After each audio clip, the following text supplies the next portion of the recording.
តើស្ដេចអនឡាញនៅប្រទេសកម្ពុជាកើនឡើងដល់កម្រិតណាទើបអាមេរិកចិនដាក់សម្ពាធ BNBN ចិនប្រតិកម្មចំពោះ scammer នៅកម្ពុជាមិនមែនដោយសារវាគ្រោះថ្នាក់ដល់ចិនទេអង្គការបកកុម្មុយនីសចិនគឺជាស្ដេចរបស់ស្ដេច scam ឈិនជឺគឺជាសម្រាមបម្រើស៊ីជីនពីង scammer នៅឡាវនៅមីយ៉ាន់ម៉ា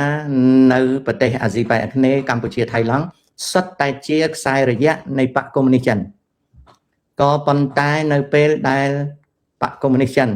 កំពុងតែប្រឈមការប្រកួតប្រជែងពាណិជ្ជកម្មនឹងអាមេរិកដើម្បីបិទកុំឲ្យមានប្រហោងសម្រាប់អាមេរិករករឿងក៏ប្រទេសចិនធ្វើជាសំណូមពរឲ្យឡាវឲ្យមីយ៉ាន់ម៉ាឲ្យកម្ពុជា Thailand បង្ក្រាប scammer ដែលចិនបានក្រវីទង់คล้ายៗថាខ្លួនរងគ្រោះដោយសារ scammer តាមការពិត scam ទាំងអស់ចេញពីចិនហើយចៅហ្វាយធំរបស់ scam គឺបកកុម្មុយនីសចិនចិនមានវិធីមួយបបួលឲ្យកម្ពុជាឲ្យឡាវឲ្យមីយ៉ាន់ម៉ាឲ្យថៃឡង់ចាប់ពួកចិនទាំងអស់នោះបញ្ជូនទៅដើម្បីបាញ់ចោលបំបត្តិភស្តុតាងចិនបានតំណែងតំណងជាសម្ងាត់ឲ្យមេដឹកនាំឬអ្នកនយោបាយនៅមីយ៉ាន់ម៉ាឡាវថៃឡង់កម្ពុជាកុំឲ្យ extradite មេចោល scam មើលនោះណាទៅប្រទេសអឺរ៉ុបកុំឲ្យធ្វើបច្ចាប័នតួយ៉ាងដូចឆិនជឺឲ្យបញ្ជូនទៅឲ្យចិនយកទៅបាញ់ចោលដើម្បីបំបត្តិភស្តុតាងពីព្រោះមេ scammer ទាំងអស់វាស្ថិតនៅក្រោមឱវាទរបស់បកកុម្មុយនីសចិនដូច្នេះនយោបាយចិនដែលធ្វើជាអន្តរាគមន៍ការទូតហើយទទួលយកដោយសម្ដេចលោកថាចិនគេបញ្ជូនយន្តហោះមកទាំងយប់ទាំងថ្ងៃដឹកយកទៅគឺដឹកយកទៅខ្លះគេទុកសម្រាប់ប្រើថ្ងៃក្រោយខ្លះគេយកទៅបាញ់ចោលបំបត្តិភស្តុតាងដោយសារអ្វីដោយសារ scammer គឺជាមុខរបរពណ៌ប្រផេះនិងពណ៌ខ្មៅរបស់មហាអំណាចចិនមេកំពូលនៃ scammer គឺបកកុម្មុយនីសចិនដូច្នេះហើយដើម្បីកុំឲ្យអាមេរិកធ្វើការចោទប្រកាន់បានចិនក៏លើកទង់ជាមួយនឹងប្រទេសដែលជាសម្ព័ន្ធមិត្តរបស់ខ្លួនឲ្យចាប់ scammer ឲ្យចិនបញ្ជូនយន្តហោះដឹកយកទៅបាញ់ចោលឬដឹកយកទៅដូរអត្តសញ្ញាណមនុស្សឈ្មោះហុងឈ្មោះជីជួនកាលគេយកទៅបាញ់ចោលជួនកាលអត់បាញ់ចោលទេគេដូរតែអត្តសញ្ញាណវិលមកធ្វើ scam ថ្ងៃក្រោយវិញបានប្រទេសកម្ពុជាយើងបានបម្រើនយោបាយចិន2ដងហើយឆ្នាំ2019មុនកូវីដសម្ដេចហ៊ុនសែនបានបម្រើនយោបាយចិនដោយបិទចលនាលាងលុយកខ្វក់នៅទីក្រុងកំពង់សោមដែលចលនាលាងលុយកខ្វក់នៅទីក្រុងកំពង់សោមជាចលនាលាងលុយរបស់បកកុម្មុយនីសចិនក៏ប៉ុន្តែនៅពេលដែលប្រទេសកម្ពុជាដីឡើងថ្លៃលុយសុទ្ធនៅក្នុងដៃចិនត្រូវបានវិចទាំងកេះយកមកទិញដីនៅប្រទេសកម្ពុជាដែលក្រោយមកស៊ីចិនពីនគិតថាលុយមួយចំនួនធំនៅក្នុងដៃប្រភេទរបស់ចិនកំពុងតែធ្លាក់ទៅលើដៃខ្មែរអញ្ចឹងស៊ីជីនពីងក៏បង្កើតនយោបាយមួយប្រាប់លោកហ៊ុនសែនថាវាមានអក្រិតកម្មគ្រោះថ្នាក់ដែលចិនសុំសហប្រតិបត្តិការពីមេដឹកនាំខ្មែរឲ្យកម្ចាត់ចោលនៅចរាចរណ៍លុយកខ្វក់នៅឆ្នាំ2019ស៊ីជីនពីងបានបណ្ដោយឲ្យចៅចិនមកបើកសម្បុកនៅទីក្រុងកំពង់សោមដល់បើកសម្បុកនៅទីក្រុងកំពង់សោមចៃដន្យអីពេលហ្នឹងខ្មែរដីឡើងថ្លៃដល់ខ្មែរដីឡើងថ្លៃមានក្រុមហ៊ុនហុងកុងហើយនឹងក្រុមហ៊ុនស្រុកចិនមកបង្កើតរណសេរីតម្កល់លុយកខ្វក់នៅលើទឹកដីកម្ពុជាដោយសារប្រព័ន្ធធនាគារកម្ពុជាងាយស្រួលហើយណាមួយគេពួកចិនអស់ហ្នឹងនឹកឃើញថាចង់យកកម្ពុជាជាស្ថានីយ៍គ្រឿងញៀនដែលគ្រឿងញៀនសប្តាហ៍ថ្ងៃអត់ប្រើអាភៀនទេគឺប្រើ fentanyl ដើម្បីផលិតគ្រឿងញៀនគឺប្រើសារធាតុ fentanyl ហើយប្រទេសដែលមានសារធាតុ fentanyl ច្រើនណែនាំចាញ់គឺប្រទេសចិនអញ្ចឹងពួកអក្រិតជនចិនប្រង់យកកំពង់សោមធ្វើជាមជ្ឈមណ្ឌលគ្រឿងញៀនដ៏ធំមួយពីព្រោះងាយស្រួលនឹងចរាចរណ៍គ្រឿងញៀនចេញតាមសមុទ្រចែកចាយនៅអាស៊ីប៉ាស៊ីហ្វិកកំពុងតែមានរឿងហ្នឹង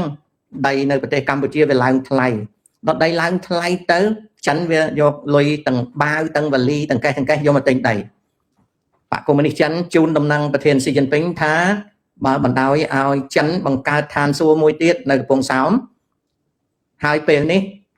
ខ្មែរកំពុងតែមានដៃឡើងថ្លៃមិនយូរទេខ្មែរជាមនុស្សចូលវាអត់ស្ដាប់យើងទៀតទេ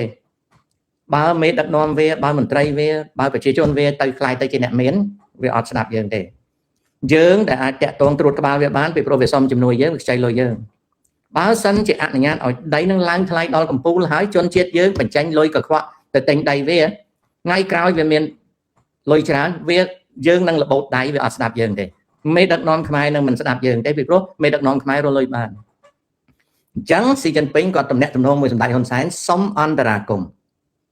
សម្ដេចហ៊ុនសែនក៏បិទសម្បុកចៅចិននៅកំពង់សោមក្រោយពីបិទសម្បុកចៅចិននៅកំពង់សោមសេដ្ឋកិច្ចខ្មែរអាលាយអស់មួយជ្រុងអាលាយដោយសារអីក្រោយពីចិនបានចាក់ចេញពីកំពង់សោមតម្លៃដីធ្លាក់ក្រឹប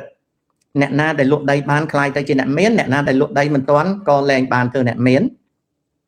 រហូតមកដល់ក្រោយមកកូវីដអស់ពីកូវីដទៅក៏រដ្ឋាភិបាលខ្មែរយើងនៅតែសុំលុយចិនណានៅតែសុំលុយចិនដែរតែខ្ចីលុយចិនអ្នកណាបំផ្លាញកំពង់សោមស៊ីជីនពីងអ្នកណាបង្កើតកំពង់សោមស៊ីជីនពីងអ្នកណាធ្វើឲ្យខ្មែរដីឡើងថ្លៃចិនអ្នកណាធ្វើឲ្យខ្មែរដីចុះថ្លៃចិនអ្នកណាធ្វើឲ្យម្ចាស់បូរីបោកខ្មែរគឺចិនពីព្រោះខ្មែរដែលជាម្ចាស់បូរីដែលលក់ផ្ទះខ្យល់រៀនពីចិនដល់ពេលខ្មែរធ្លាក់ចុះសម្ដេចហ៊ុនសែនអួតអាងពីរឿងឧស្សាហកម្មអត់ផ្សែងចុងក្រោយចិនលែងមកស្រុកខ្មែរដល់ចិនលែងមកស្រុកខ្មែរពេលហ្នឹងបកកុម្មុយនីសចិនថាបើសិនណាជាបំផ្លាញអាហ្នឹងឥឡូវហ្នឹងហ៊ុនសែនយើងត្រូវតំណាក់នោមមួយហ៊ុនសែនតទៅទៀតអញ្ចឹងដាក់គ្នាឲ្យមករៀប scam ក្រោយពីពួកប្រុងបង្កើតស្ថានីយ៍ផលិតគ្រឿងញៀននៅកំពង់សោមបានថយចុះ scam ចូលមកញាស់ពេញស្រុករាជការខ្មែរយើងថាអស់ប្រាក់ចំណូលមួយមានប្រាក់ចំណូលមួយទៀតរាជការខ្មែរក៏ពេញចិត្តអ្នកណាមានផ្ទះលក់មិនចាញ់ជួលឲ្យ scammer ម្យ៉ាងទៀតប្រជាជនខ្មែរអត់មានភ័យព្រួយទេលក់ដូរអីជាមួយ scammer ដូចសម័យខ្មែរយើងលក់ស្បៀងឲ្យយាកុងអញ្ចឹង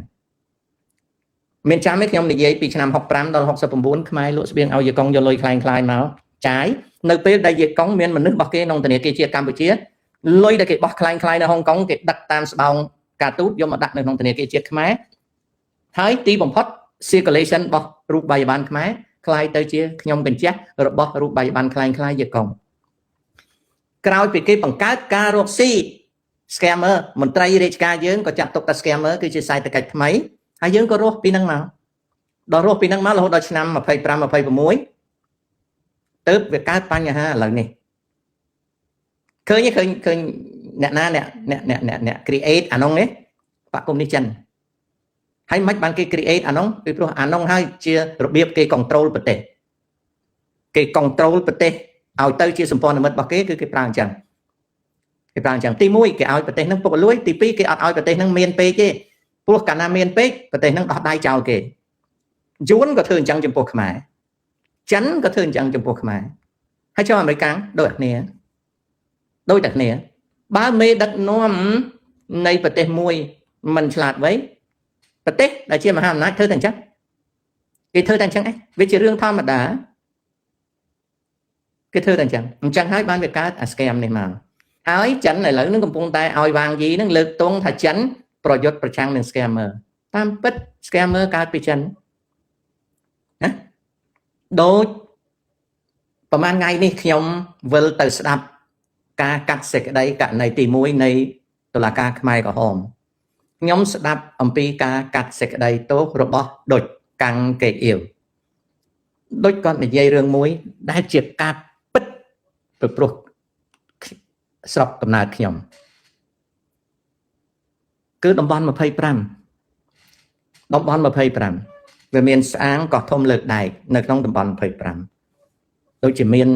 ឡៃនៅខែមីនាឆ្នាំ1970ស្រុកខ្ញុំលើកដែកហើយនឹងកោះធំស្អាងព្រែកតូចវាស្ថិតនៅក្នុងតំបន់ដែលយួនគេហៅថា62អង្គការវៀតណាមមករៀបចំរដ្ឋអំណាចនៅលើ តំបន់25ដែលយួនហៅថាតំបន់62តំបន់62ហ្នឹងរហូតដល់ចុងឆ្នាំ72ចូលឆ្នាំ73ទើបគេបកគលតំបន់62ហ្នឹងឲ្យមកខ្មែរក្រហមដែលខ្មែរក្រហមឲ្យនងសួនឈ្មោះជ័យសួនទៅកាន់តំបន់ហ្នឹងហើយដាក់តំបន់ហ្នឹងថាតំបន់25ដែលតំបន់ហ្នឹងយួនដាក់ code name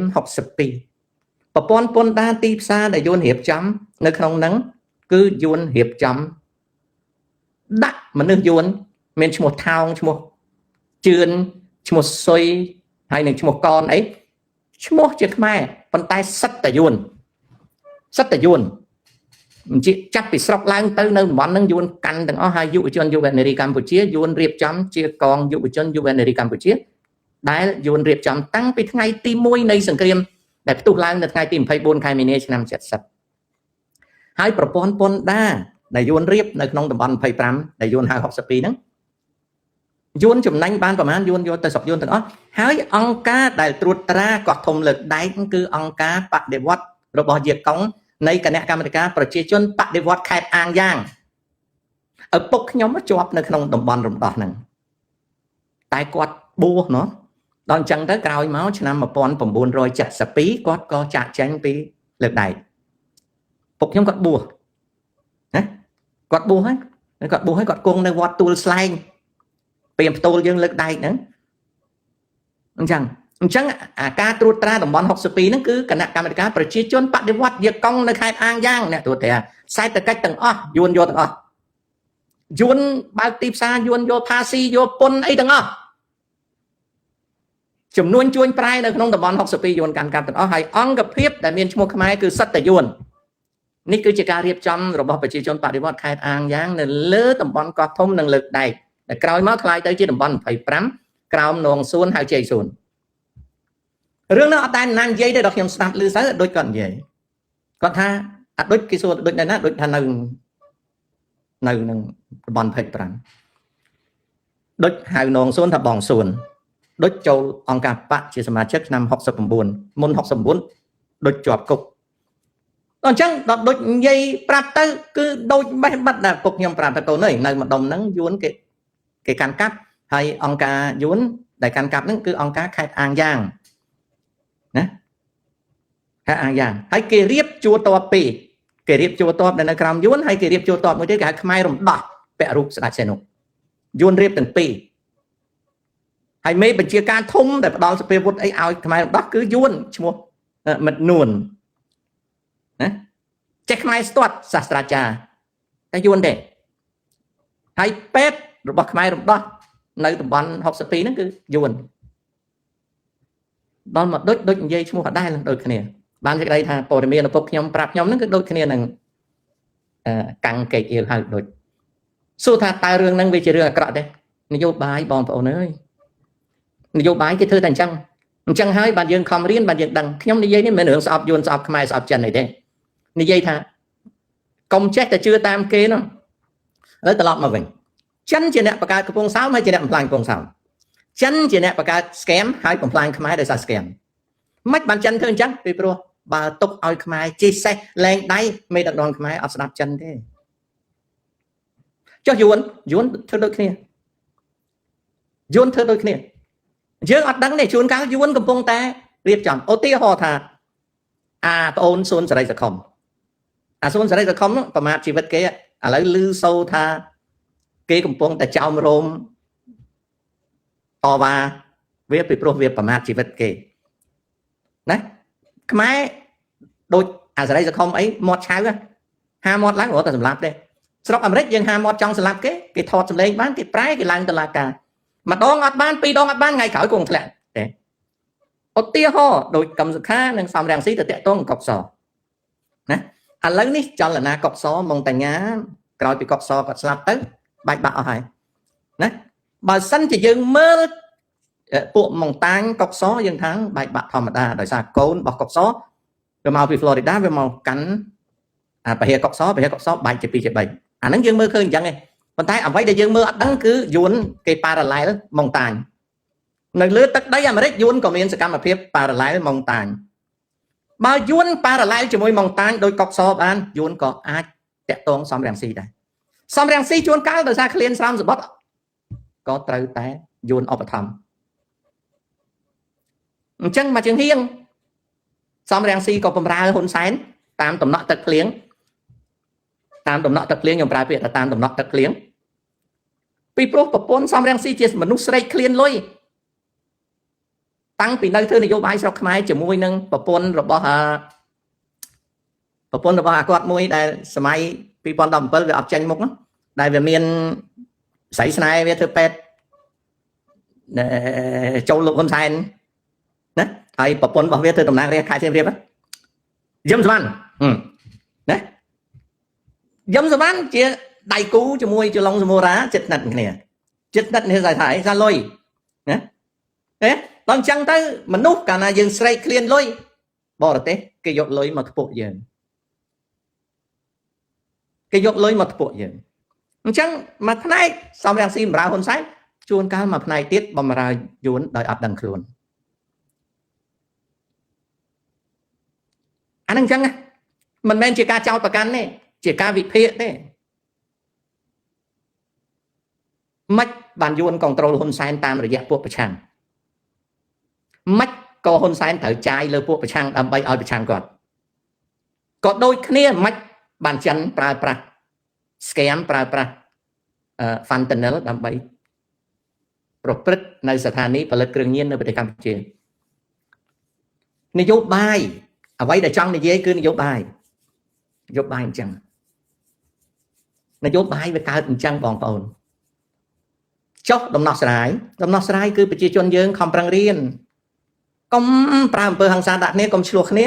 ខំប្រឹងយកគោលបាលគិតឲ្យរៀនណារៀនខ្ញុំមិនដែលបបួលឲ្យបងប្អូនស្អប់អ្នកណាទេបងប្អូនស្អប់យួនខ្ញុំថាខ្ញុំយួនឃើញទេមិនបានជាខ្ញុំប្រឆាំងគំនិតពហិការតំណែងថៃមិនបានជាព្រឹកមិញខ្ញុំប្រឆាំងការយករឿងស្ដេចទី10មកនិយាយពីព្រោះ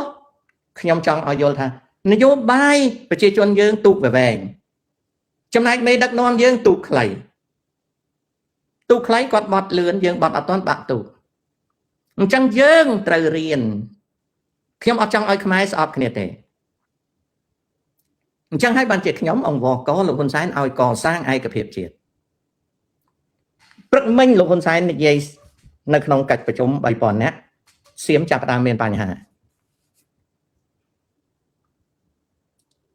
មានន័យថាម៉េចមានន័យថាឲ្យតែហ៊ុនសែនបើកមាត់សៀមចាប់ផ្ដើមរករឿងភ្លាមដើម្បីអីសៀមអត់ចាំយូរទេណាទោះបីសៀមគ្មានសមត្ថភាពវាយហ៊ុនសែនក៏ដោយក៏សៀមនិងយួនហ្វីលីពីនចិនកំពុងតាក់ទងគ្នាណាកំពុងតាក់ទងគ្នាគេកំពុងតាក់ទងគ្នាហើយប្រទេសសៀមកំពុងធ្លាក់ក្នុងផាយន្តរាយចុះមិនបានខ្ញុំអត់លើករឿងសៀមធ្លាក់ក្នុងផាយន្តរាយមកនិយាយរឿងប្រទេសគេខ្ញុំនិយាយខ្មែរយើងដើម្បីឲ្យខ្មែរយើងប្រយ័ត្នប្រយែងខ្លួនសៀមកំពុងធ្លាក់ក្នុងសៀមនៅក្នុងរេតទី10នេះកំពុងធ្លាក់ខ្លួនក្នុងផាយន្តរាយសៀមកំពុងធ្លាក់ខ្លួនក្នុងផាយន្តរាយក៏ប៉ុន្តែស្រុកភូមិគេមានអ្នកប្រាជ្ញចំណែកយើងគិតខ្លួនយើងសិនខ្ញុំចង់ឲ្យលោកហ៊ុនសែនបានសេចក្តីសុខចង់ឲ្យហ៊ុនម៉ាណែតបានជោគជ័យចង់ឲ្យរាជរដ្ឋាភិបាលកសាងឯកភាពជាតិចង់ឲ្យខ្មែរយើងបានសុខចុះអ្នកប្រឆាំងសំរងស៊ីវាបម្រើហ៊ុនសែន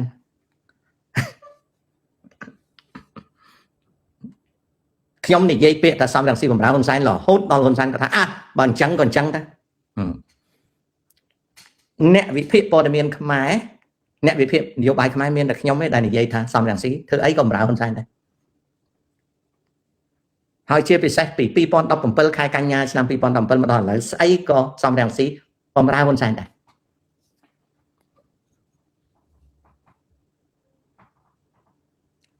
ហើយរឿងនេះហើយដែលជាចំណោទដែលហ៊ុនសែននៅឲ្យកម្មសខាជាប់គុកផ្ទះ ពីព្រោះបើដោះកម្មសខាឲ្យចាញ់មកភ្លាមអារាំងស៊ីវានឹងឌីលថាកម្មសខាជាអាយ៉ងហ៊ុនសែនមិនបានជាអារាំងស៊ីវាឌីលពីព្រោះអារាំងស៊ីវាគិតថាឲ្យតែហ៊ុនសែនលែងកម្មសខាចាញ់មកអាប្រយោជន៍ដែលវាបានពីហ៊ុនសែនត្រូវបាត់បង់អារាំងស៊ីជាអ្នកបម្រើហ៊ុនសែនបំផ្លាញកម្មសខាក្រោយខែកញ្ញាឆ្នាំ2017អារាំងស៊ីគឺជាមនុស្សដែលបំផ្លាញ CNRP ឲ្យហ៊ុនសែនអាពេជ្រស្រស់ជាមួយនឹងអារ៉ានរិទ្ធគាត់ជាអ្នកប្តឹងទេប៉ុន្តែអាអ្នកដែលបំផ្លាញសង្គ្រោះជាតិគឺអារាំងស៊ីបើហ៊ុនសែនគាត់ដោះលែងកម្មសខាឲ្យចាញ់មកអារាំងស៊ីវាឆ្លេឆ្លាវាខ្លាចអត់មានម្ចាស់អ្នកនយោបាយកំពុងតែបោកភូតខ្មែរណាដាប់ឲ្យបាននឹងប៉ុណ្ណឹងចុះកុំឲ្យនិយាយច្រើនពេកនិយាយច្រើនពេកស្ដាប់ក៏មិនយល់ដែរអញ្ចឹងកំពុងសោមកើតដោយចិនលេខដោយចិន scam កើតដោយចិនហើយដល់ឃោសនាប្រឆាំង scam ក៏ចិនអាហ្នឹងហើយគេហៅអ្នកនយោបាយប្រទេសណាក៏ដោយឲ្យតែជាមហាអំណាចគេធ្វើនយោបាយស្រៀងគ្នាមិនថាចិនធ្វើណាក្រក់ចិនទេប្រទេសណាក៏ដោយគេធ្វើនយោបាយស្រៀងគ្នាទូកគេខ្លីជាងយើងហើយលឿនជាងយើងអញ្ចឹងខ្មែរយើងត្រូវធ្វើទូកឲ្យខ្លីហើយឲ្យលឿនទើបដើរតាន់គេប៉ុណ្ណឹងថ្ងៃនេះសៀមចាប់ដើមកហឹមទៀតហើយសៀមស្ថិតនៅក្នុងភ័យអន្តរាយខ្មែរវាយមិនឈ្នះសៀមដោយសារខ្មែរអត់មានឯកភាពជាតិអូខេនឹងអញ្ចឹងណាបងប្អូនឥឡូវឆ្លើយឆ្លងបន្តិចលោកតាតើសរសេរអង់គ្លេសសំនៀងខ្មែរគួរសរសេរទេគ្មានបញ្ហាទេកូនគ្មានបញ្ហាទេការសរសេរ phonics ដោយប្រើអក្សរអង់គ្លេសជាសំនៀងខ្មែរមិនធ្វើឲ្យខ្មែររលាយភាសាជាតិទេឲ្យតែកូនខ្មែរចេះភាសាខ្លួនឯងត្រឹមត្រូវតាសរសេរតាប្រើតួអក្សរអង់គ្លេសសរសេរជាខ្មែរយ៉ាងតិច20ឆ្នាំភរិយាតាមិនត្រឹមតែប្រើ phonics របៀបហ្នឹងទេតែងចម្រៀងតែងសភៅប្រឡំលោកទៀតមានន័យថាសរសេររាប់ទៅដល់100ទំព័រក៏មិនបានធ្វើឲ្យយាយហើយនឹងតាហ្នឹងបាត់បង់ភាសាខ្មែរទេផ្ទុយទៅវិញយាយនឹងតាហ្នឹងចេះខ្មែរស្ទាត់ជាងចៅដោយសារអីដោយសារមូលដ្ឋានភាសាបើចៅគ្មានមូលដ្ឋានភាសាទោះបីចៅមិនសរសេរអក្សរអង់គ្លេសជាសំនៀងខ្មែរក៏ភាសាខ្មែររបស់ចៅរលំរលាយដែរពីព្រោះចៅរៀនមិនស្ទាត់ចំណែកតាមរស់នៅស្រុកគេបើតាំងពីចាក់ចេញពីស្រុកមកវា50ឆ្នាំហើយតាអត់មានបាត់បង់ចំណេះដឹងភាសាខ្មែរហើយតានឹងនិយាយសរសេរ phonics ប្រើតួអក្សរអង់គ្លេសសរសេរខ្មែរអាចនិយាយថាសរសេរជាង20ឆ្នាំហើយមិនត្រឹមតែសរសេរឆ្លងឆ្លើយមួយឃ្លាទេសរសេរជាប្រឡោមលោកសរសេរជាកំណាព្យសរសេរជាចម្រៀងដែលកាលនោះអត់មាន font ខ្មែរហើយយើងក៏ចេះខ្មែរស្ទាត់តាហើយនឹងប្រពន្ធតាបងប្អូននេះ10ឆ្នាំពី10ឆ្នាំមកជួគាត់ចេះខ្មែរស្ទាត់តាចេះខ្មែរស្ទាត់គាត់បានតារឹតតែចេះខ្មែរទៀតវាមិនបានជាភាសាខ្មែរអត់អាលាយពីព្រោះមូលដ្ឋានចំណេះដឹងភាសាមមូនអត់អាលាយទេបងអានឹងចឹងណាថ្ងៃថៃបាញ់ប៉ុន្មានគ្រាប់នៅតាមព្រំដែនទៀតហើយខ្ញុំដឹងតែខ្ញុំអត់ទាន់ឃើញចង្គ្រាមខ្ញុំអត់យកមកនិយាយណាលោកតាតើសាក់យ័ន្តជារបស់យើងឬក៏ថៃ Kristen Stalling ដំបូងត្រូវដឹងអំពីប្រវត្តិសាក់ស្បែកដំបូងត្រូវដឹងអំពីប្រវត្តិសាក់ស្បែកអញ្ចឹងខ្ញុំសុំ3នាទីខ្ញុំត្រឡប់មកវិញ3នាទីអី2នាទីទេខ្ញុំកាត់មួយភាគសិនខ្ញុំចូលមួយភាគទៀត2នាទីខ្ញុំនិយាយឲ្យស្ដាប់ពពុះវែងរឿងសាក់ស្បែកអញ្ចឹងសុំ2នាទីបញ្ចប់អានេះបញ្ចូលមកវិញភ្លាម